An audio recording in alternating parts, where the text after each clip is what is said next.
Hoy iniciamos nuestro recorrido sobre la figura de Cristo en toda la Biblia y comenzamos literalmente en la primera palabra, Bereshit. ¿Podría explicarnos por qué algunos estudiosos ven aquí una referencia a Jesucristo desde el inicio mismo del texto bíblico?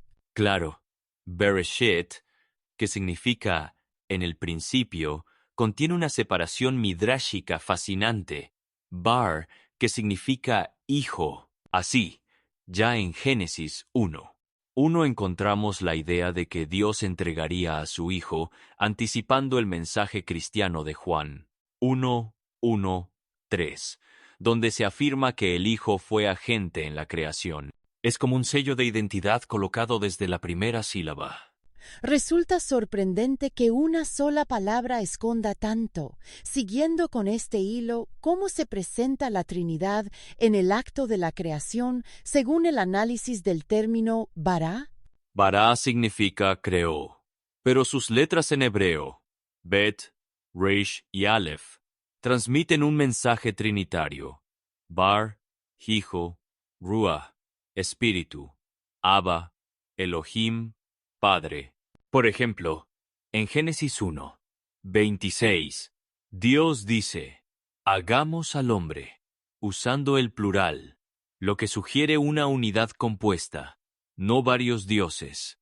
Así, la Trinidad aparece como autora de la creación, reflejando Colosenses 1:16, donde Cristo es el creador de todo.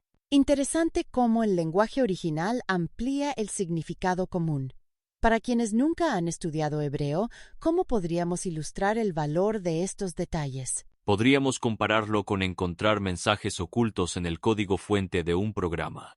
A simple vista parece común, pero al analizar la estructura interna, aparecen propósitos y significados más profundos. Así, la Biblia no solo narra, sino que codifica verdades sobre Cristo desde el principio, destinadas a ser descubiertas generación tras generación. Siguiendo adelante, exploremos otras palabras hebreas clave, Elohim y Etrim. Muchos oyentes han escuchado que Elohim está en plural. Pero ¿por qué esto es relevante para entender la naturaleza de Dios y de Cristo? El plural de Elohim no implica politeísmo, sino una unidad compuesta. En Génesis 1:26 leemos: hagamos al hombre a nuestra imagen, lo cual sugiere una conversación interna en la deidad. Esta pluralidad se entiende en el cristianismo como la coexistencia del Padre, del Hijo y del Espíritu Santo, mostrando que la Biblia revela a Cristo como parte esencial de la divinidad y no solo como un mensajero posterior. Y la palabra et, que aparece tantas veces en hebreo, pero que no se traduce, ¿qué papel simbólico cumple? Et está formada por Aleph y Tav, la primera y última letras del alfabeto hebreo. En Apocalipsis 22:13, Jesús dice: yo soy el Alfa y la Omega, equivalente a decir, yo soy el Aleph y el Tav.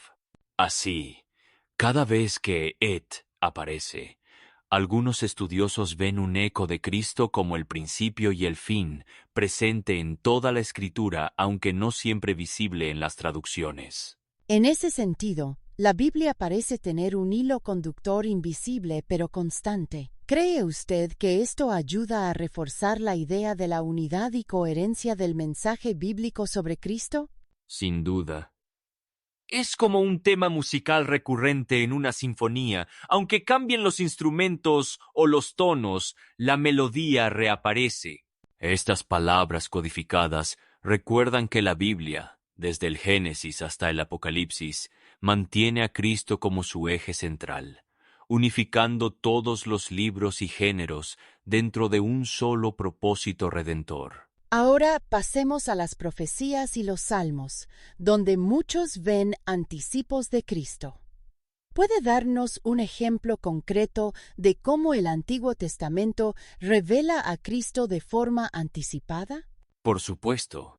Salmo 2:12 dice: honrad al Hijo, Bar, para que no se enoje. Aquí, el término Bar nuevamente señala al Hijo. anticipando la revelación plena en el Nuevo Testamento. Además, Jesús mismo explicó en Lucas 24:27 que Moisés y todos los profetas hablaban de él, mostrando que todo el Antiguo Testamento contiene sombras, promesas y profecías que se cumplen en Cristo. Esto plantea una pregunta interesante. ¿Cómo interpretan distintas corrientes cristianas y judías estos pasajes? ¿Todas coinciden en ver a Cristo como cumplimiento de esas profecías? No necesariamente. El judaísmo tradicional interpreta estos textos como referencias a Israel, a reyes davídicos o figuras mesiánicas futuras, no a Jesús. En cambio, el cristianismo afirma que Cristo es el cumplimiento literal y espiritual de esas promesas. Por ejemplo, Filipenses 2:10-11 exalta a Cristo como el centro del universo, donde toda rodilla se doblará ante Él, reinterpretando las profecías a la luz de su vida, muerte y resurrección. ¿Podría darnos un caso hipotético para ilustrar la diferencia de interpretación? Imaginemos un lector judío y uno cristiano leyendo Isaías 53. El primero lo vería como una metáfora del sufrimiento de Israel, mientras que el cristiano ve allí una descripción profética de la pasión de Cristo. Este contraste muestra cómo la figura de Cristo reconfigura la lectura de todo el Antiguo Testamento para los creyentes cristianos. Para cerrar el ciclo bíblico, hablemos de Cristo en el Apocalipsis y su posición única por encima de cualquier religión. ¿Qué títulos y funciones recibe Jesús en el último libro de la Biblia? En Apocalipsis, Jesús es llamado el Alfa y la Omega, el Cordero inmolado y el Rey de Reyes. Estas imágenes encapsulan no solo su sacrificio, sino también su autoridad suprema y su rol como juez final. Por ejemplo, Apocalipsis 5:6 lo muestra como el centro del culto celestial, y en 19:16 se proclama su autoridad sobre todos los gobernantes. Sin embargo, otras religiones reconocen a Cristo de formas muy distintas. ¿Cómo varía la percepción de Jesús entre el Islam, los testigos de Jehová y el cristianismo? ¿Y qué implicaciones tiene esto?